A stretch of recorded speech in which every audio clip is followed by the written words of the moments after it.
Okay, so boom. I just finished the interview between Angie Martinez and Lauren London. She was speaking to my soul, and I felt so connected to what she was saying that I wanted to just share some of the highlights that I connected with and get some of your feedback as well. Let's get into it. One of the greatest things I've learned that I'm still learning is that like food really helps with depression. Really? Yeah, because I'm an emotional eater, so my weight fluctuates. Mm-hmm. So like I get sad and want to eat a Twix or like pizza and stuff like that. But it would make me more depressed. It's so funny that Twix is I love your Twix. go-to. But then I learned that when I ate like higher vibrational foods, I wasn't so down. I wasn't so deep in my depression. So that's one of the things that I'm still trying to apply. Healing is such a up and down experience. Like it's not just like shoo, and then I'm gonna become a fairy godmother and fly away. Right. Like, I'm healed. I'm fine. no. And then forever you're healed and fine. No, I don't know if that's for anyone. Yeah. I've just learned that it does go up and down, and sometimes the shadow work is like that. To me, shadow work is really. What is that? So it's just like digging deep into your ego self and why you either have envy or why you have feeling to compare yourself to others, or why do you feel depression. So digging into that shadow work, that dark side of your other self, that's Huge. hard to face, right? Yeah. And then I was really big on judgment. Like I could look like they I don't can need see to that. that. Yeah, and then when you think you have it all together, you're very quick to be like, I would never do that. I was so good, like, I'm not judging a soul no more. Because I Really? just realized in my shadow work that my judgment of them was my judgment of myself. Shadow work ain't nothing to mess with, but it's something I engage in maybe even too much because I used to have this hyper focus on bettering myself. So that takes a lot of self examination, therapy. I was doing the self help books, I was trying out the 5 a.m. routines. And when it comes to my lower self, like the parts of me that I used to be more ashamed of or was kind of taught to be ashamed of, rather. Um, Once you're able to integrate the worst parts of yourself, release the parts that you no longer need, and use the information that you hopefully gathered from those negative experiences that you may have either exhibited towards yourself or others. And you can use that information to do better and to respond in different ways. Or you can stay in your ego, stay in your comfort zone, and just continue to repeat cycles of toxicity. It is completely up to you. None of my business. But shadow work, it takes a lot of time. Patience is the word. Shadow work takes patience. It takes an open mind. It takes a certain level of awareness. But most of all, it takes accountability because no one else can force you to reflect or process or progress in any direction. It's completely on you, and you don't have to. But life becomes a lot more stale when you're not actively growing, in my perspective. So there are definitely things that I've struggled with longer than I thought I would or longer than I would have wanted to, but it's not on me. All I can do is keep showing up and doing my best. Like my relationship with my creator is just that. It's a relationship. It's not perfection, but it's dedication and it's commitment. Are you proud of yourself? Yeah. Why? It's gonna sound crazy, but I'm taking there was a time I couldn't even take a shower. There was a time I didn't even laugh, and I remember feeling so dark. Like, am I ever going to laugh? You know what I mean? Am I ever going to something really make me chuckle genuinely? And yeah, I have laughed, and I take a lot of showers. You take a shower? Did you take a shower today? I took one oh, today. Good for you. Yeah. Your hair is done. You look like you got my nails are done. Yeah, you know what I mean? Yeah, I mean, I was really in a dark space. I think, and I am someone that I don't just feel it. I go in it. I'm just proud that I'm not where I was 3 years ago. It's very important for us to hold space, learn how to hold space for ourselves, and learn how to ask to have space held for us.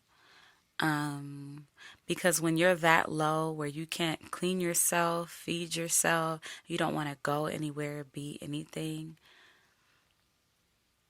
it's just no way to live. And I just wish more people knew that they had options and that peace is still possible no matter what you're dealing with. Like, it's still always within you. Things get in the way, but the peace is still there. And I just want to say to anyone who may happen to be listening, like, if you're in that space, just keep reminding yourself that it will pass. It will pass, and just keep going one small step at a time. That's all we have. And if you know other people who are not showering or not taking care of themselves, like, I know your ego wants to make a joke out of stuff or like maybe even look down upon people like that, but we really never know what people are dealing with or going through. So it's just easier and sweeter to be kind. You know what I mean? There are few better feelings than getting so grounded in who you are and who your creator called you to be, especially as a fellow creative, to step into those rooms and trust your authentic energy and not have to put on, not have to improve, not have to prove anything. And you get to just enjoy yourself everywhere. And it sounds like duh, but so many people have no idea who they even are. So they think they're being themselves until the outfit stops fitting. You know what I mean? The mask starts cracking. But when you're good with you, as I'm like finally getting to be, and like just trusting my energy, like, and owning my presence, I just wanted to say it feels amazing. It feels amazing, and you use a lot more of your time to build than to destroy yourself. Once you're out of your head, it's easier for you to be present and in flow with the rest of your team, with the rest of your project. Like, we get in our own way more than anyone else ever could. And all the devil, our lower self, which I like to believe is the devil, all the devil can do is change your mind about what you was already about to do. Like, I like to look at our lower self as a form of the devil. And every day we're like, ooh, do I want to be on some fuck shit?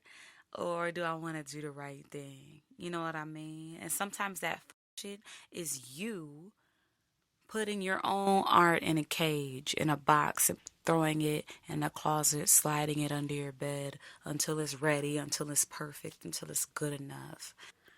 Or waiting for someone else to agree that what you do is valuable. At this point, it's just absurd. Like, we must build such a strong trust with ourselves, and that just comes from being consistent with ourselves, doing what we say we're going to do, holding ourselves accountable, and surrounding ourselves with a community of people who are willing to do the same. In my personal experience, I had so many control issues that I wasn't even aware of. Like, my anxiety led me to wanting to commandeer my life instead of experience it, enjoy it, like ride the ride. You know what I mean? I kept trying to take it apart and like understand it, but truly I should have just been in flow. And now that I'm like in such a beautiful place with God, it's so much easier to surrender to the will of the divine than it was to continue to pretend I knew what the hell I was doing. You know what I mean? Do you feel like having had gone through such a trauma and tragedy that there's something also beautiful that you get after going through that? Yeah, I think so. I'm just more present as a mom. You know what I mean? And I have this like freedom of just focusing on them and my relationship with God. Like, that's it. That is it. What do you pray for most? Peace. Oh my God. I pray for peace a lot. All 24/7 peace and protection. Those are really important for me. And I remember hearing people used to say, you know, you don't really have a relationship till you question God. And I had a lot of questions.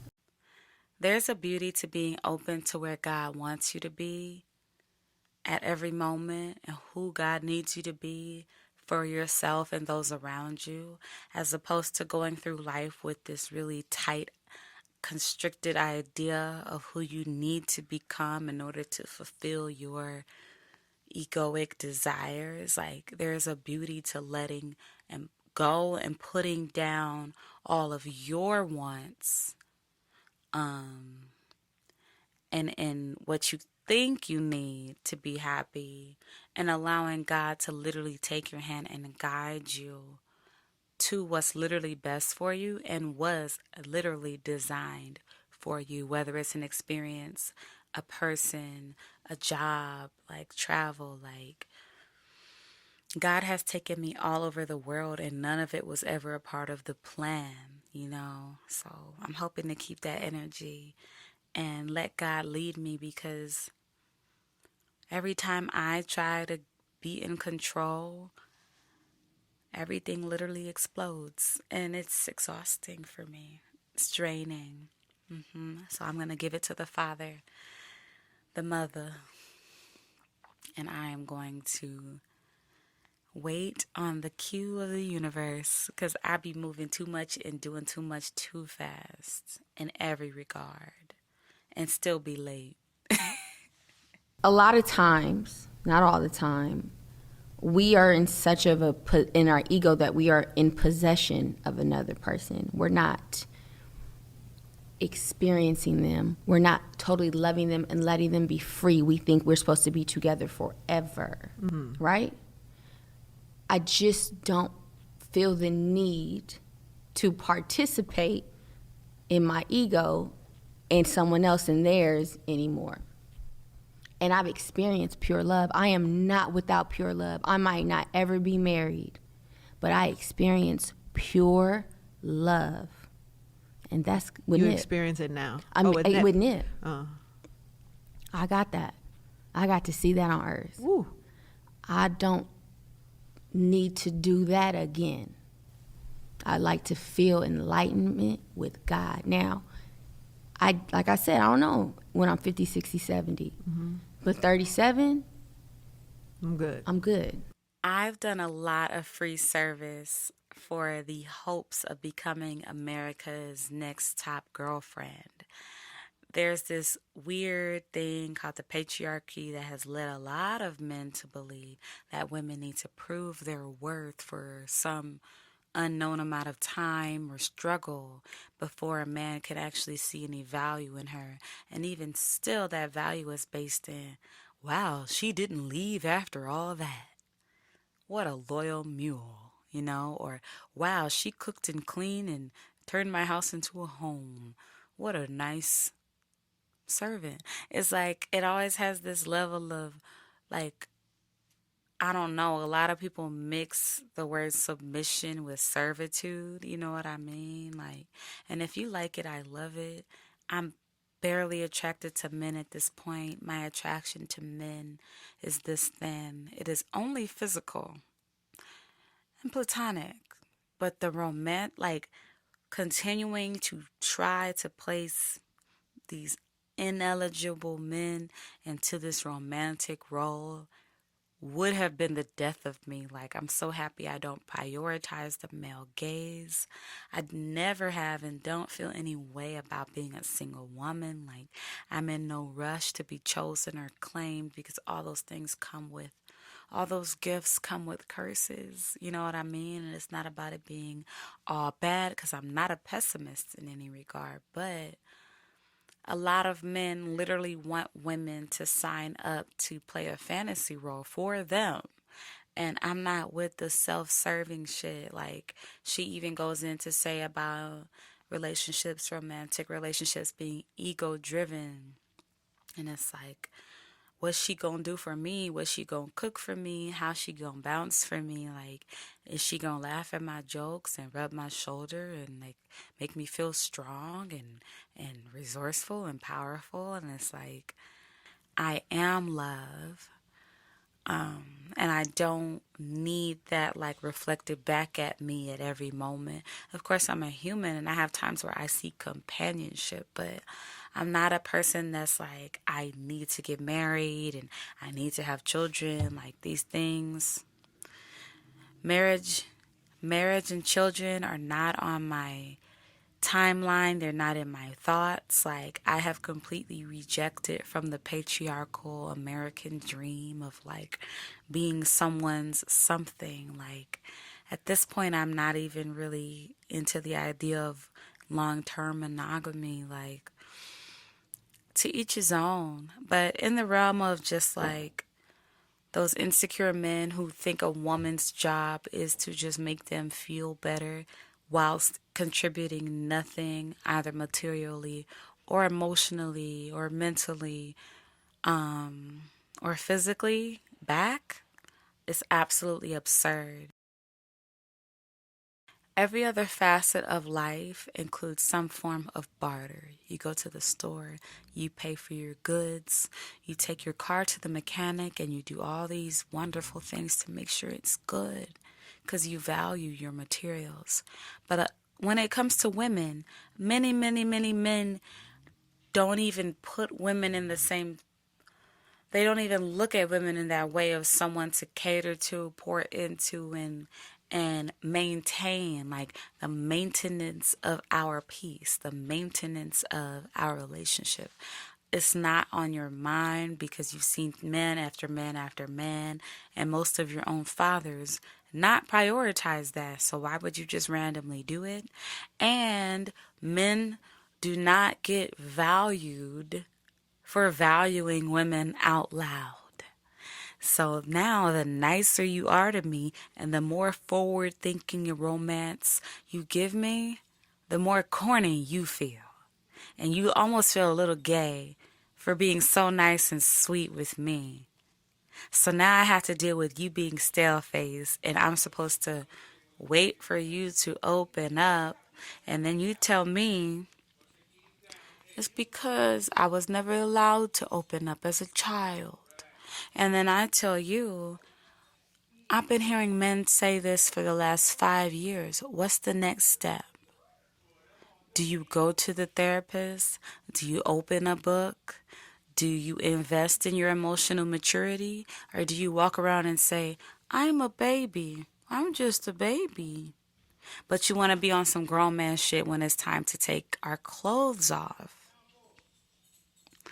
But when I'm bringing up anything regarding something you don't prioritize, you get to have selective amnesia. You get to tell me every way I feel about us is my fault.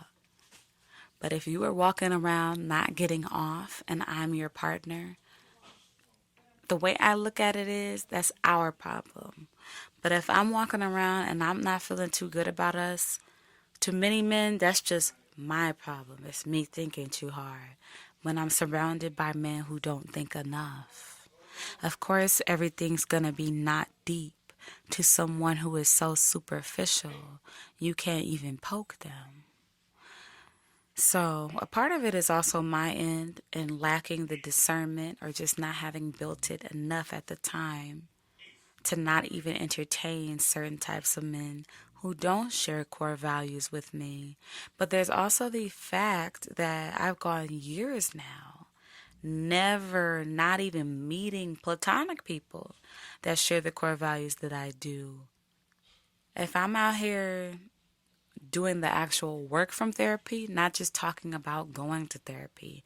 If I'm out here meditating, if I'm out here doing my breath work and my sound bowls, if I'm out here writing and crying and praying, like, I deserve to have that right back. Like, I would never settle for a man until I saw God's love emanate from him, until I was reminded of myself, just the reflection of him and his words and his thoughts.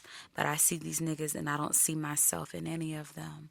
Many lack integrity, wherewithal, foresight. If it's not about money and power, the things you were taught matter most. It's fucking irrelevant.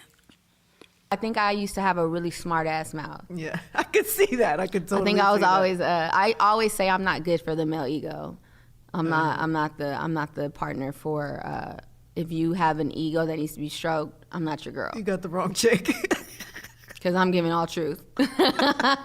I'm truth down. Like, not so much. You know what I mean? Put ego aside. And I didn't get to do it when Nip was here. Oh. I didn't get to do it when he was here. I was very much in my control.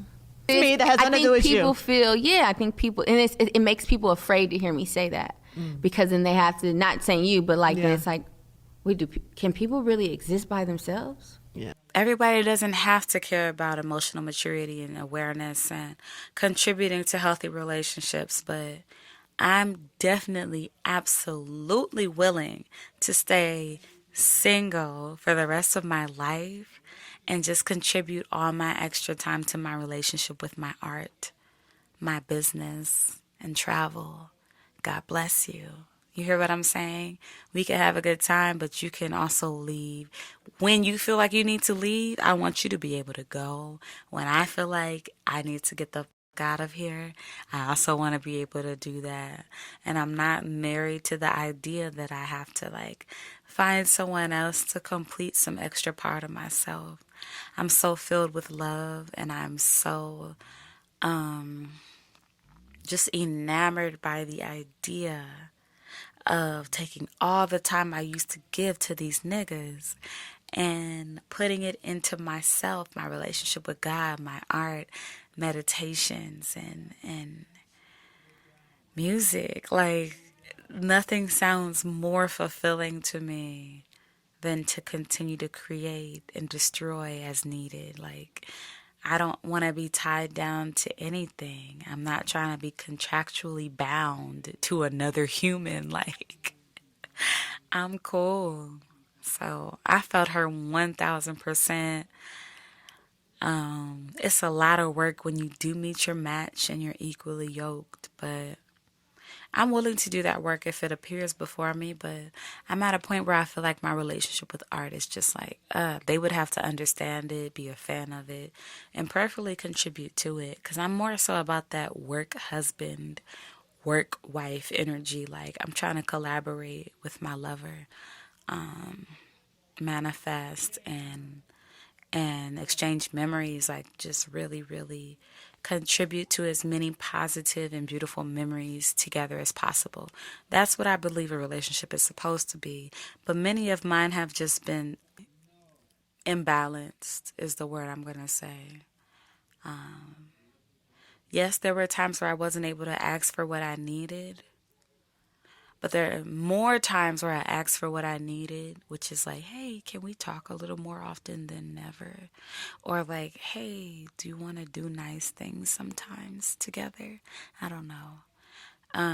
It's like, no, and why, and that's too much, and I'm not your man. And it's like, you're right. I gotta stop touching you because you're not my man. Let me get the fuck out of here. The thing that bothers me most about heterosexual relationships right now is the idea of a man feeling so entitled to the most gentle, most erotic, most intimate, most gorgeous aspect of myself and my body. And I could ask a nigga to just show up. None of that shit computes. But when we're naked, it's like, I'm so devoted to you, bro. And there's no bone in your body that even wants to reciprocate. Or you feel like you being able to physically please me is enough. Because it's on the surface. And I think that shit is so whack. Can you tell by my rant? It's so whack how many men don't like being romantic and they think it's this thing they have to do after you prove your value. Like, that is the most unappealing, unattractive shit about men. Like, y'all are not lover boys. And the lover boys that be out here be on some stalker, cuckoo banana, too much. It's like, find the balance and let's ping and let's pong. But like, Is there no man out here that wants something more romantic from time to time, who wants to know that they were on my mind, who wants little reminders and little gifts that like are sentimental outside of our genitals? Like, men be so basic. Like, it drives me up the wall and it just makes me queerer and queerer every day. Every fucking day. Rant out. It's seeming like the more successful, fit, healthy, and spiritually well I become, the more intimidating I would then be to a romantic partner. Like, I already have been told I was intimidating since I was in fucking high school. And it's like me having any level of a brain, any level of agency or direction somehow disqualifies me from romantic attention. And then people would say, oh, that's the wrong attention. And the right one will see it and be empowered. And it's like, that's wonderful. Why isn't the general common denominator to be empowered by people who carry the traits that are virtuous, like patience, kindness, discipline? These things are just like seen as corny in so many aspects of the world. Obviously, not all. And yes, we're talking about social media and media, period. I know in real life there are still men who do wonderful things for their partners. I know there are women who do the same. It's like it's a tunnel, baby, and you gotta walk through. It's no shortcuts out. You can't turn back around because there's nothing back there, and all you see is pitch black ahead. You don't know how long this tunnel is, and ain't nobody else in it with you. You hear some people, but you can't see them. Ooh. Do you ever want to give up Yes, in those moments? Do you think about that? yeah, I do. But then I also feel like my kids deserve happiness. And I always like my kids deserve a very happy mom. They deserve joy. Why would I rob them of that? Honestly, this is like the highlight for me. The fact that she admitted that she thinks about giving up to this day is such a humanizing experience. And I feel like, obviously, back in the day, we would see Lauren London and create these specific ideals about her personality. But my, how this woman has grown and become such a powerful figure and digital mentor. And I really pray that she writes a book. I have never thought about quitting or leaving my life. I just thought about how much I've hated it on so many levels and so many instances. And I feel like I've tried so many different kinds of lives, and they all really, really upset me. And it's like, I've never wanted to leave. I just want to find something that's sustainable for me. And so far for me, that's been creativity and music, which is why I'm like literally making myself get back on YouTube and like really commit, treat this like a relationship. So I don't have children. I don't really want a spouse in in like the traditional sense. So the thing that really keeps me here and the reason why I've never even considered ending my life, it really is music. Music and food and travel. Like, there's more I want to see. There's so much more new music that I'm going to hear for the rest of my life. I pray that I keep my hearing and my ability to take my emotions and express them musically also definitely has been the best therapy I've ever had. And I've had plenty. No, I'm just kidding. I know you heard this dog in the background. My family came back home, and that's okay. I love Lauren London. I've seen her in person years ago, and she just had this light that it just emanated from her. She was just absolutely stunning.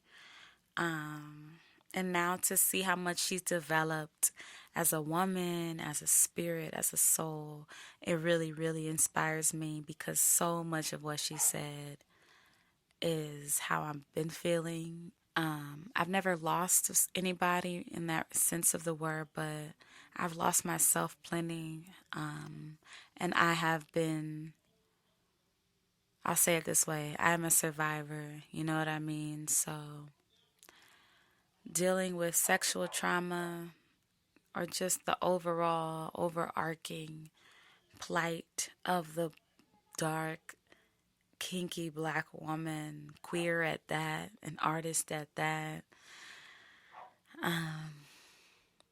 it definitely draws you to tears, it draws you to prayer, it draws you to new conclusions, but I will never quit. I will never give up. In fact, this video is me really putting my foot down because I didn't even know I was going to record this morning. I just saw the video and it just inspired me so much. I want to start talking more about these things. If there's another video or topic you guys want me to discuss, I don't know if we're there yet, but let me know. If you have highlights from the interview you want to talk about, let me know. Or any just other perspectives about the nutrition or just having the comfortability to come as you are. As well as just developing yourself spiritually. I would love to build some more conversations. So let me know if you guys were feeling this interview. Did you connect to what she was saying? And if you would like to hear any more from me. Thank you so much for listening to my video and watching if you did. I am really just now restarting my relationship with YouTube. So if you have it in your heart to subscribe, to share, or to just let me know how you're feeling and how I can improve the content outside of anything obscene or rude, let me know. God bless you.